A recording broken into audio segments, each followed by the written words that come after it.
প্রতিষ্ঠা লগ্ন থেকে বাংলাদেশ কোস্ট গার্ড দেশের উপকূলীয় ও নদী তীরবর্তী অঞ্চলে সার্বিক নিরাপত্তা নিশ্চিতকরণ, মাদক চোরাচালান ও অন্যান্য অবৈধ কর্মকাণ্ড প্রতিরোধে গুরুত্বপূর্ণ ভূমিকা পালন করে আসছে।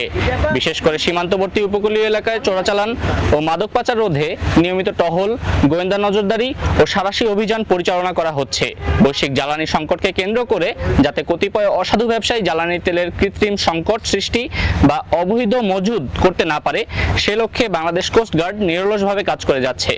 এরই ধারাবাহিকতায় চট্টগ্রামের পতেঙ্গা থানাধীন ভিআইপি রোড সংলগ্ন এলাকায় গত 18 মে 2026 সোমবার রাত 11টায় কোস্টগার্ড আউটপোস্ট পতেঙ্গা কর্তৃক গোপন সংবাদের ভিত্তিতে একটি বিশেষ অভিযান পরিচালনা করা হয়। অভিযান চলাকালীন উক্ত এলাকায় অবৈধভাবে বিক্রয়ের উদ্দেশ্যে মজুদকৃত তেলের গোপন আস্তানায় তল্লাশি চালিয়ে আনুমানিক 23,35,000 টাকা মূল্যের 7,000 litre jet fuel, 6,000 litre diesel, 1500 litre octane এবং উক্ত জ্বালানি তেল বহনে ব্যবহৃত একটি ট্রাক ঘটনাস্থল থেকে জব্দ করা হয়। অপরদিকে চট্টগ্রামের ইপিজেড থানাধীন আকমল আলী সুইচ গেট সংলগ্ন এলাকায় আজ 19 মে 2026 মঙ্গলবার মধ্যরাত 1টায় কোস্টগার্ড আউটপোস্ট পতেঙ্গা কর্তৃক গোপন সংবাদের ভিত্তিতে আরও একটি অভিযান পরিচালনা করা হয়।